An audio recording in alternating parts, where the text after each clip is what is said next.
Hi guys, Troublemaker here. This is Wargame Red Dragon DLC 3 Beta, which will soon, of course, be just live. I've wanted to do one of these for quite a while.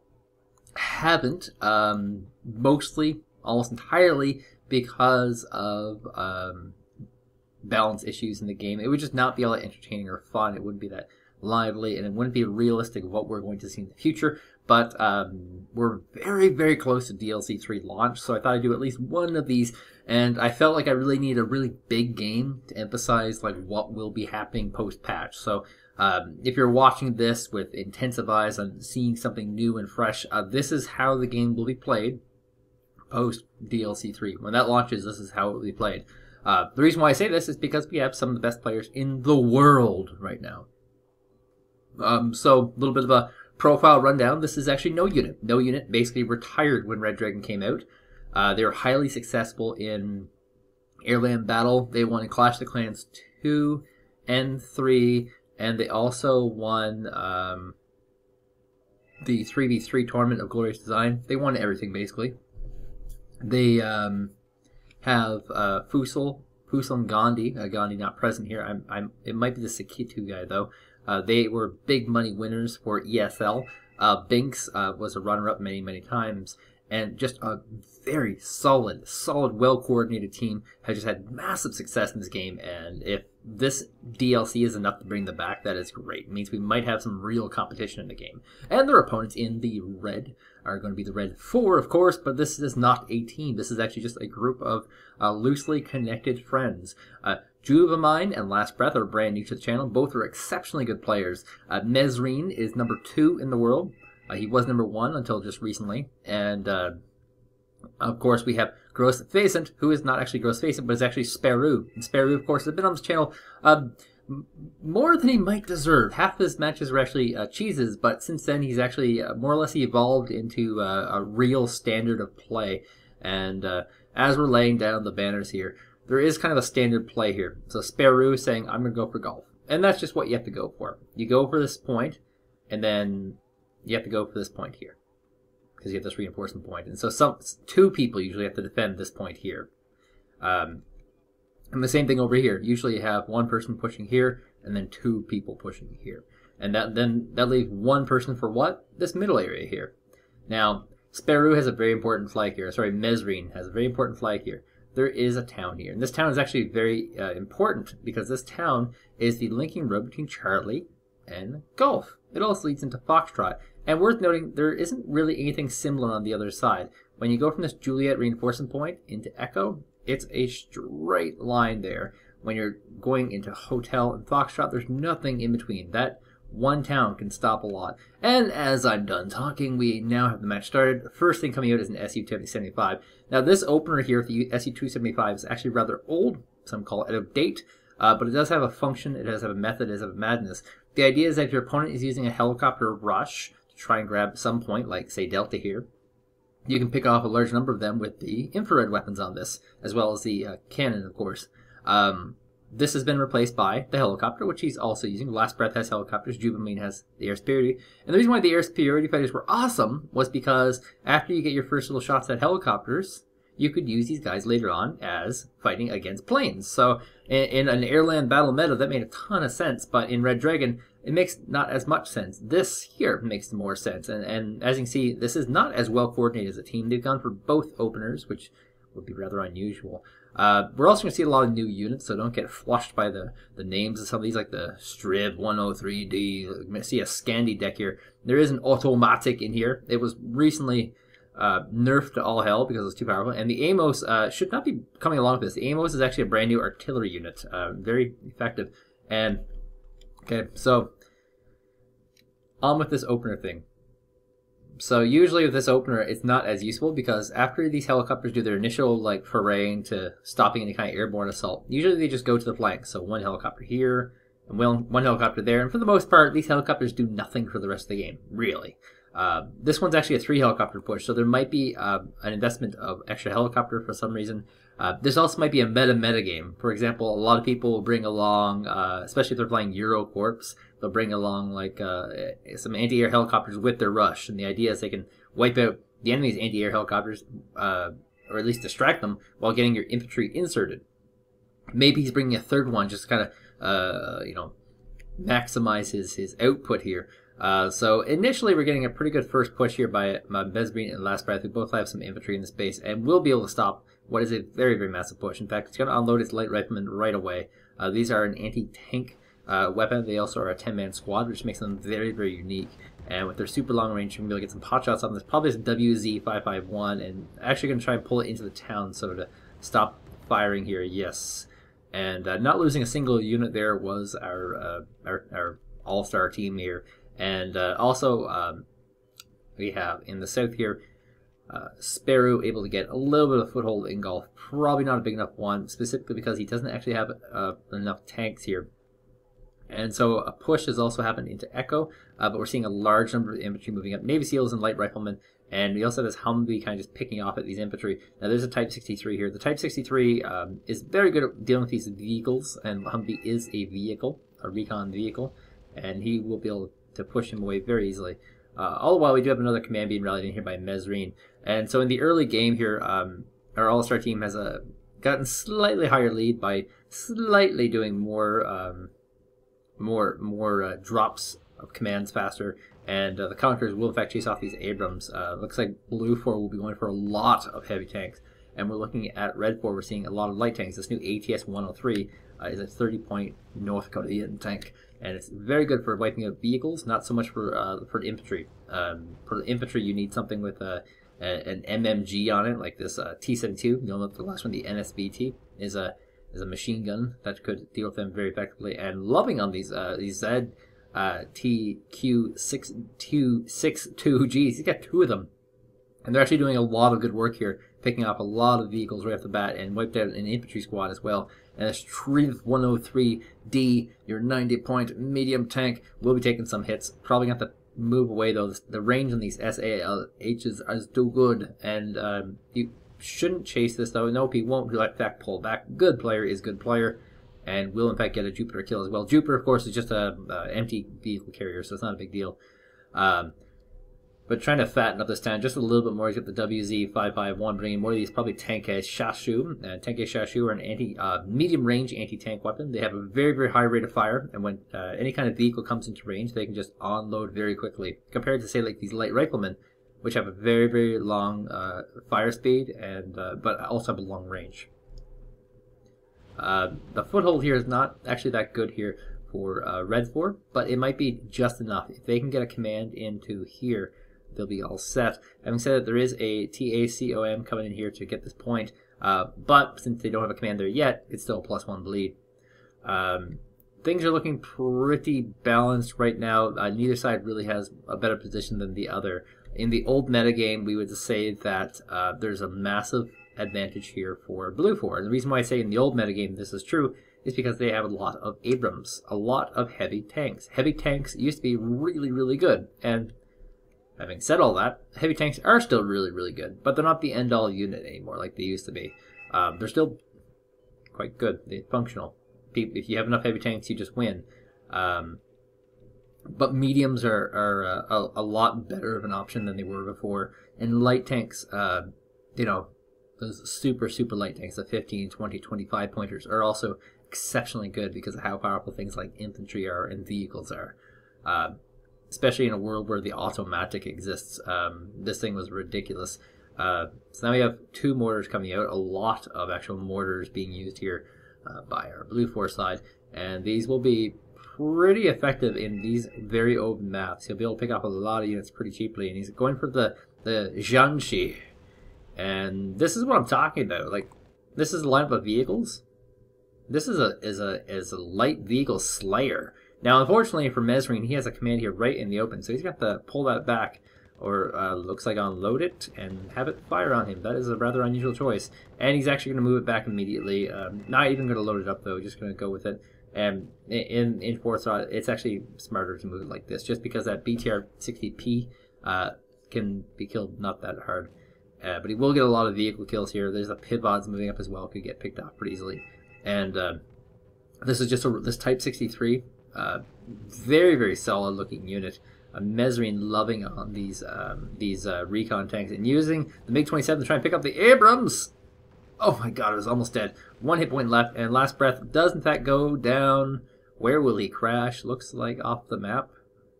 Looks like he crashed off the map. So he loses the MiG-27. He almost got himself a big Abrams kill, and that would have been a big Abrams kill. With that, you can actually sacrifice MiG-27s and kill those Abrams, and it totally makes sense. You will always win the trade. But in that case, he didn't get the kill, so it wasn't a good trade. And we have a lot of smoke happening here. Okay, so newer players of the game. This is a pretty weak arc as far as smoke goes. So you'd only need a limited amount of smoke. 1 here, 1 here, 1 here, 1 here. You know this is AT. So there's no point in smoking that. This is something that you can pick off with your Abrams pretty happily, actually. And he's actually forced to move his Conquerors into the smoke because the Abrams are, too strong there.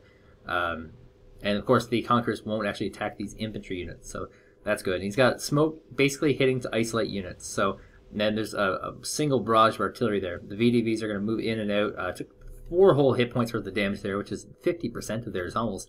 These Navy SEALs are sick ballers. They have frag grenades, and they do a lot of damage against infantry.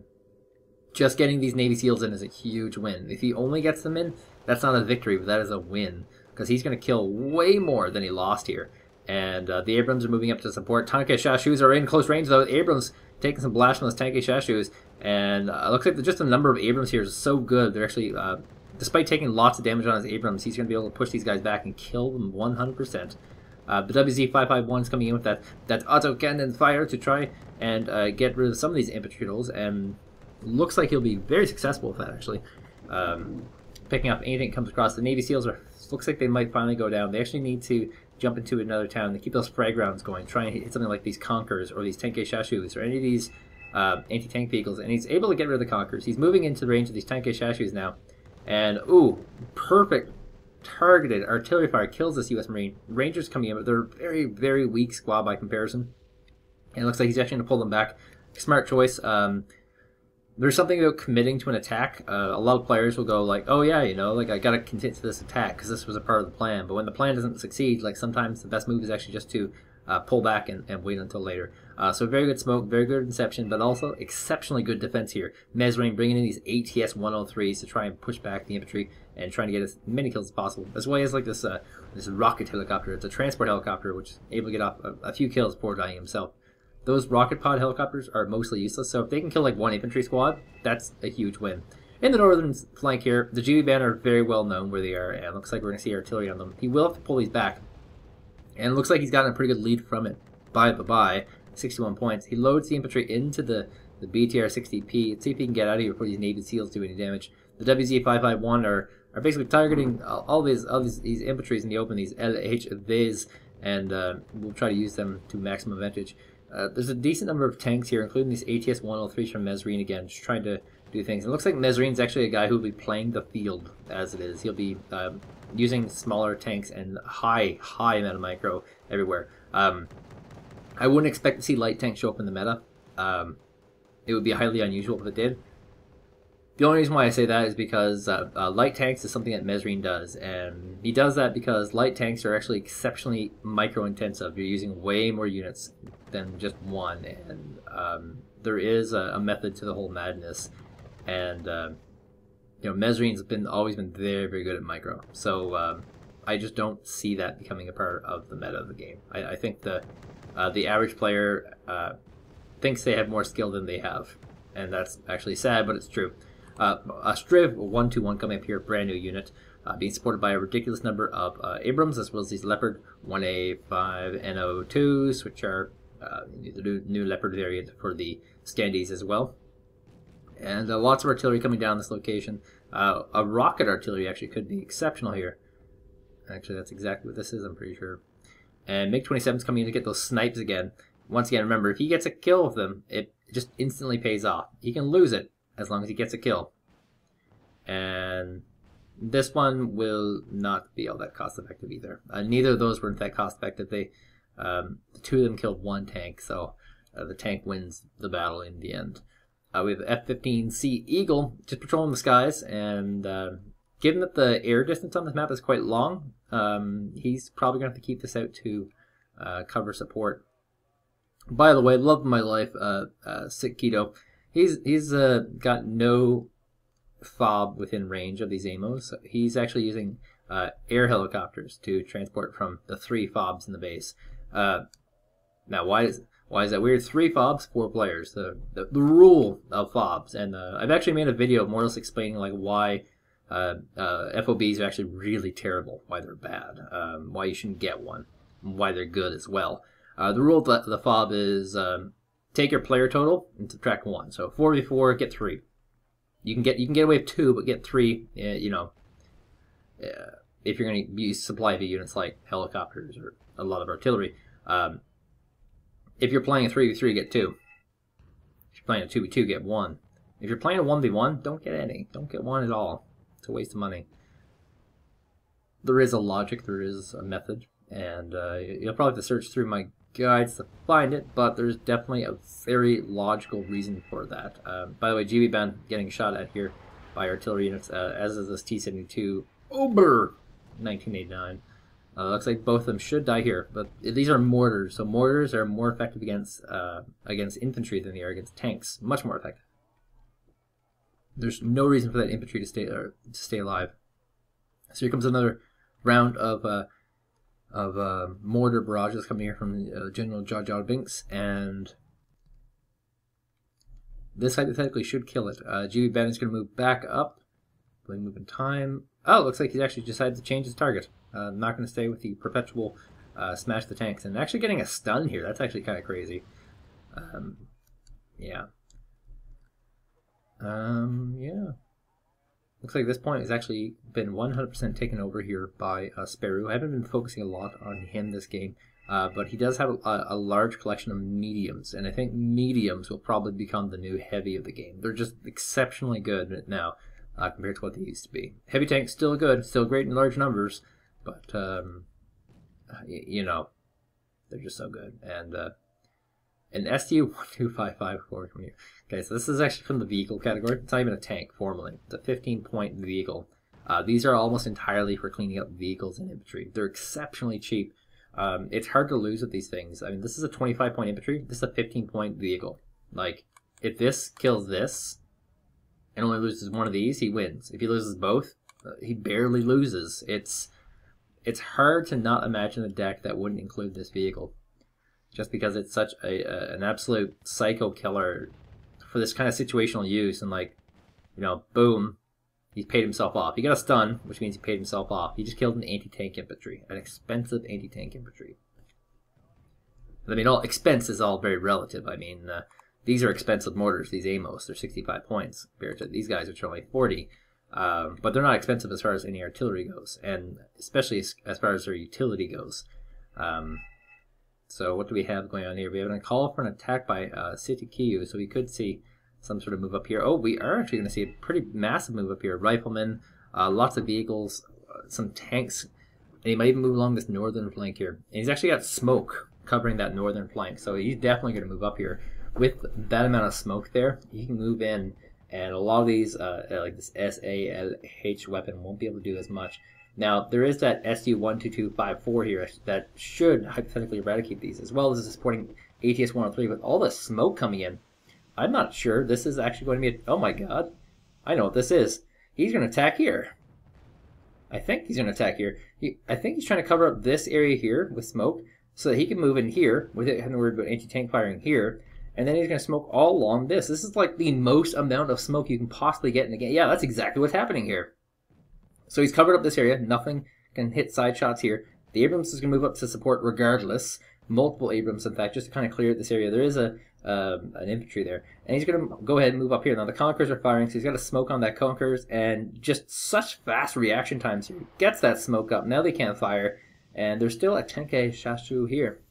But it might not have the range it needs to hit these. And that's a lot of infantry. Let's just do a quick count here. We have 30... Misquery Poach has 2 squads, 2 15-man squads. We have the Conquerors, 10k Shasu, barely count. But they do count. So we have 40 infantry units here that can actually fight this battle. These guys will not fight this battle. What do we have here? We have 4, 8, 12, 16, 20, 24, 28, 28, 29, 31, 32, 34, and up here we have 37 squads. So we have 4 squads, 30 men, against in the upwards of 370. Now, some of these will be 15-man squads. The NM113s, I think, carry that new LHV unit. Yes, they do. And these ones are 15-man squads. So this is going to be a much larger push than you can ever imagine. Here comes the bombers. The stream of bombers. Going to try and wipe this out. Gets a large chunk of them, but keep in mind, this is 32 units. This is a lot of units. He's bringing the SU-25K, which is preferred micro-oriented plane, because it can get 2 rounds of SALHs before it has to go. This one, unfortunately, looks like it's taking too many hits and will in fact go down. Oh my god.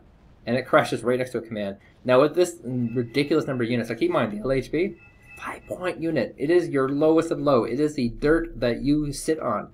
They've been able to move in here, and they've completely taken this over. And this is a combined push. We have Fussell and Kitu. We want to set, again, I'm pretty sure that's just Gandhi. Gandhi through a new name. They've combined their forces together, pushed in, and just smashed through here using smoke and the cover fire. And he's got to unload this. There we go. Perfect. Oh my god, that's so good. He's so good. Look how fast it was. He waited for the exact second he needed to unload that. And there is an Mi-28 here. This is from earlier in the game. Lots of bombers coming in here. A bit of air superiority would not hurt this push at all. But with this, oh my god. And okay, so many good things happening here. He moved all these infantry in. He's taking this position. He took the vehicle, moved the vehicles ahead. He pushed the vehicles ahead because why not? He wants to test where the enemy is, and there's nothing here. So now he can move all these infantry up, all the way up. Kill these OSA AKs. He's going to kill his command off, and now he's +2. He owns this zone. He has so many infantry here. The number of infantry that we're going to have to see coming here from our red team is going to be obscene. They're going to need to get out something really potent, something really powerful like sappers or what's the good one? Don't help me, Spetsnaz. They need Spetsnaz. Something anti-infantry, bulky anti-infantry. Now they're bringing up these rocket pods here, and they don't actually see what they're firing on right now. They're using the fire position command, just kind of guessing, and getting a few good hits on the Delta Force there. Educated guesses, of course. They were not entirely able to push at the top here, but they were able to get this little bit here and push back a little itty-bitty bit, but not really enough. What they want is this town here, of course, because the town would completely protect Echo. In the meantime, should we see a command coming out here? Is that what's going to happen? No command yet in sight, but we could see one in the future. This is a little bit harder to replace because this is a giant open area. Our artillery would just thrash that. It's really hard to imagine a place where you can put one. Commands almost always have to be in the towns, and this is a war zone right now. They're just sending everything in here. Here comes the B-5 bomber. B-5 bombers are really good pre-patch. Post-patch, they are moderately nerfed, but boom! Still quite good. Still quite good. Everyone's panicked. Everyone's made useless. And here comes some sort of sapper unit. I'm hoping at least one of these is going to be a Spetsnaz, because they need something that kills really fast and really effectively. Counter push. We have a counter push in the south here. I totally missed that. It looks like it's a failed counter push. No, barely any smoke deployed. Maybe on the wrong positions here. These VDVs here will get killed off. And this is also a team push here with Mesrine, Sparouw, and LastBreath all pushing together. Looks like just not enough though. This Motostrelsi squad is pretty weakened as is. This would be a good flank if we were playing positional, but this is a Striv 121 heavy tank, which should wipe out these light vehicles very easily. He also has the automatic prepared here for the one-shot killing. And yeah, he's got his foot in the door. As long as he can kind of mobilize from this town, he should be fine, but I think he needs a lot more in the way of tanks. There's a lot. 2 Abrams, 2 Striv 121s here. That's a lot. He's going to need yeah, something really strong, like an ATACM. LOL. It's actually gotten nerfed now. It's not as strong as it used to be. But pretty solid artillery fire here now. Looks like the counter push has happened in the north here. This was our focus before, and he's got the sapperies out. Yeah, that's a sapper unit. Legion, actually, that's another good choice. A napalm infantry. and he's going to bring that in. These should just completely eradicate these LHVs. LHVs are your weakest of weakest, but oh my god, it's a missed micro here by the LastBreath, actually moving this infantry into the line of fire. He's going to go completely get surrounded here. It's really unusual. I think the BTR-80 might be Spetsnaz, because that's one of the vehicles they get carried in. Yes, there we go. So with that rather unusual micro, looks like he has all these LHVs surrounded so they can't escape. But on the same page, he's actually taken two deaths himself, so it didn't really work out to any kind of exceptional amount. And a few Stormers coming in, and yeah, it looks like oh, Starfighter coming in. This could be a difference. There's not a lot of anti-air here for Redfor either. And yeah, it's going to be that big napalm, and looks like we have a stick and a ball. Maybe it's an artillery unit. But that will only stop his advancing. It's actually going to stop him. And hello, you say. It's the F5A Puff. It's a new anti-radar unit. Entirely for the Scandies. It's exceptionally cheap and well priced.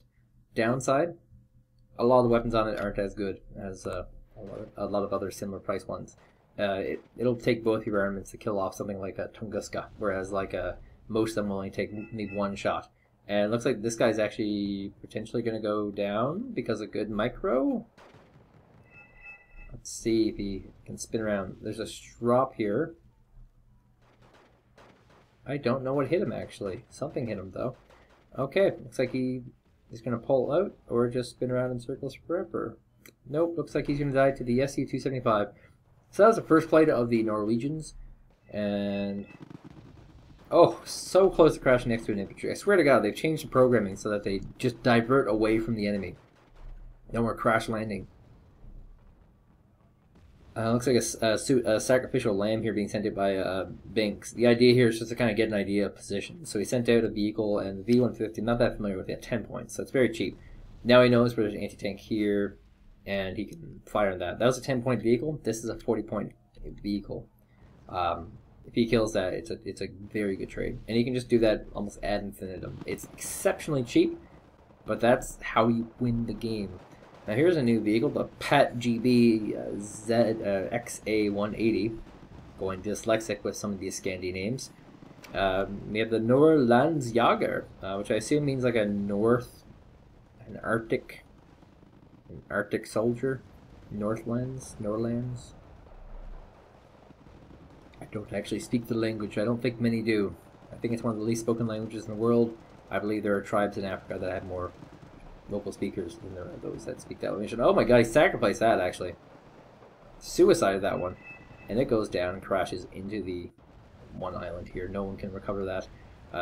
Tried to suicide that in order to get those bomber kills. And got neither basically. The bombers got their job done and he survived. And now with all this napalm actually, and these new Norrlandsjagers, he's actually been very, very successful in pushing up. In the south here, looks like there's a little push up here by Mesrine using select few vehicles, but the longbow is just such a great reactionary tool. Its weapons, it fires, your double hellfires, which is great, of course, for nuking things down very quickly. And it's also got a range that exceeds most anti-air units. So it's really hard to lose them. If you're microwaving them properly, that is. Just that is, keeping them at the proper range. And as this battle rages on, more anti-tank weapons are coming in here. These Rover RBS 90s. As far as I know, they're just a Jeep with a gun on them. I think so, yeah. That's all they are. And they're exceptionally cheap. Cheap anti-tank options is, kind of the world of Scandies. This is not the unit they wanted, but this is the unit they got. And it looks like a commando Del is getting picked off by a tank in the distance here. Some of these units are being pulled back. This one here, for example, only has like 3 hit points left. So there's no point in fighting with him. He can support, but there's no point in fighting with him. And the hypothetical situation is that after all this battle is done, he can move in with supplies and resupply all these units. But right now it's a war zone, so he has no choice. He can't really do that. A Kula, very powerful vehicle, or helicopter, sorry, coming in here. And we'll be able to get ridiculous amount of firing in while doing some really cool stuff like sideways shots and whatnot. It's just a really cool all-around helicopter. Yeah, this is kind of snowballing out of control. Everyone's rallying in units here because this is the major front right now. MI4 coming in, doing some quick rocket shots here. And I always like zooming in on the battlefield and looking real close because what you actually end up seeing here is you know, a pretty destroyed little vehicle. You see lots of cool rockets in the distance as you slide on through. Vehicles getting destroyed, and new ones coming in here with loads and loads of infantry involved here. And oh my god, just the chaos. Now, the single U.S. Marine squad has been completely surrounded again. This looks like it's going to be something that they're trying to make work. Position your infantry to surround the enemy, which is not too bad because it means they can't run their units away and get them resupplied. But in this case, I think they're losing too much trying to make this work as much as possible. By the way, that command was neutralized. That napalm you saw, or not napalm, artillery you saw, did in fact wipe that out. And just heavy reliance here on bombers to try and make the day happen as these infantry continue to rally in. And here comes that supply truck. He's going to try and probably supply maybe these stormers here. Is this his units? Yes, they are. But yeah, it's been very hard. This is a very frontline war zone. I mean, if you can get that to make it work, that's great. But it's really hard to supply during this kind of action. And with all this artillery coming in here as well, basically you have to have no damage happening to you for a while, and morale damage is damage, so any kind of explosions nearby will stop the resupply process. It makes it almost worthless to do. Looks like we have a random barrage of smoke here in the north. I don't know what it's about. Looks like he's going to do a little bit of a push with these LHBs. Try and come across here. Might try and grab like this town here.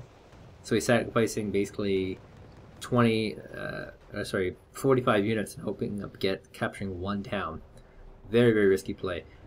And it's entirely possible that everything here might get knocked out. Oh my god, they lost their command to a random helicopter. Mesrine, you sick baller, you. Now, of course, being a good player, they've immediately rallied out effective units. And being good players, they've actually over-exaggerated what they need, and they will take this out. But dear god, this is like a 60-point helicopter. He took out a command, I guess some vehicles and some infantry. He took out a nice bit of stuff with that.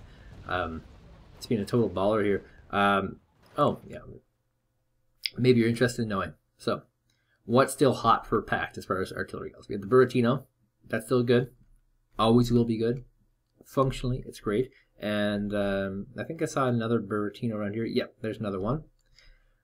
We have the Dana. This is a unit that has always been stylistically chosen by a lot of people. It's very heavily armored, can take a few artillery shots back. Has a very long shot time, but it's very potent, and you can get a lot of them. It also can fight back against any kind of infantry stuff. And then we still have the Smirch. 3 Smirches here. Drained Fobs, as you can see. 4 Smirches, sorry. All still great units of choice, especially in these tank-heavy battles. On the NATO side, we have a Amos. These are the new, basically mortar-type unit. There was another mortar unit, but I think they're dead now. And there's some more Amos, even more Amos. And let's see if we can find anything else. I think that might be it for artillery for this team. Not going for very artillery, mostly mortars here. And the Patriot's still in the game. Not as good as it used to be. It plays more like a Book now than like a Patriot. And yeah, there's still 80 ACMs, but as you can see, he's not spamming it. He's not going for every single tank kill. It's transformed into a very strategic kill. The way they balance it is very appropriate, and it's a lot easier to dodge now than it was before. You can dodge now. It's just exceptionally hard. You know, because usually the only reason why you'd notice artillery is because you see your units are taking damage, and it's like, oh my god, where's that coming from? And you kill it. There's like an obscene amount of attention that has to be paid to ATACMs. Having said that, we have a Commando Plus, a new command infantry for the Scandies being placed here to give them a +3 benefit. And once they get their command in here, they'll get a +4, and that'll be the highest they'll had all game. I probably can estimate right now that no unit is going to win this. They, like I said, they are a team, and as a team, they come with serious advantages that you would just not be able to see from a team of random players, regardless of how good those players are. They're just really well practiced. I mean, if this is Gandhi, and I assume they're, Fussell and Gandhi just practice so frigging hard because they play a lot of tournaments. A lot. Having said that, the micro here is really good. He brought his Abrams back just because it took 50% damage. 50% damage is basically that point where, it can get killed by a plane.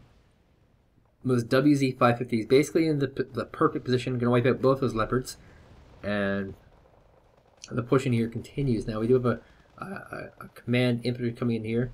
Got to get that in place sooner rather than later. I mean, there's 10 minutes left on the game, so there's hypothetically a chance to come back. Just a very difficult chance, because he'd have to kill off commands entirely by accident.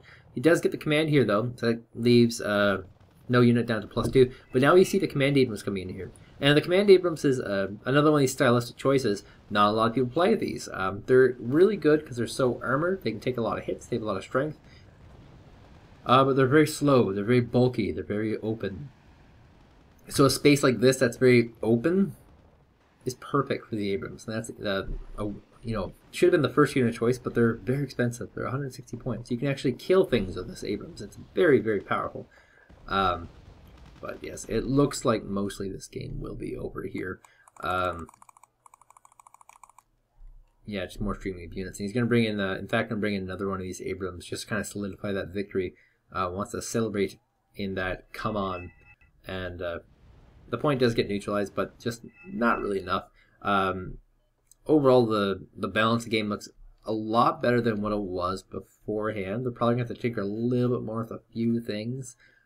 Some of these new units are a bit too powerful for the cost, like that Puff just seems too powerful for its cost.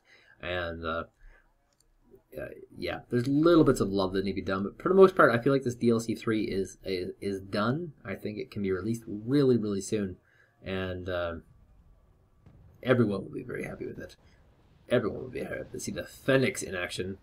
Ooh, baby, it's a traffic helicopter with rockets on it. It travels through the area.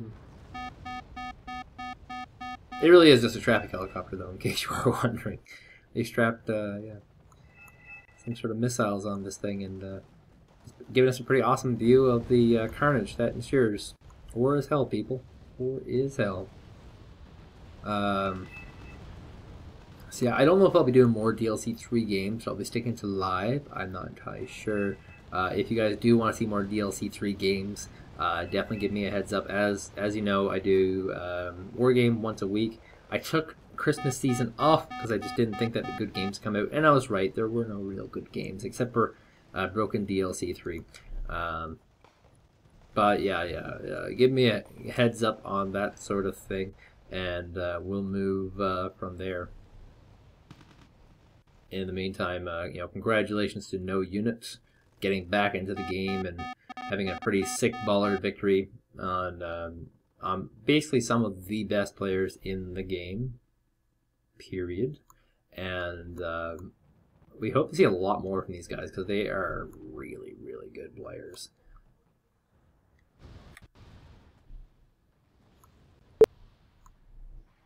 I think I just pressed more keys than I could at once. I'm actually surprised this game isn't completely over yet. I've been doing this kind of cinematic thing for a while as a part of it. There we go. Oh my god, that was so sudden. So yeah, like I said, good players, kills and losses are even. Position was better for No Unit. And as you can see, the carry here was Mystic. That guy's a sick baller, apparently. And when you look on this team, Mesrine paid off very, very well with his light vehicles. Very, very well. But alas, my name is Troublemaker. Ladies and gentlemen, I'll see you guys next week.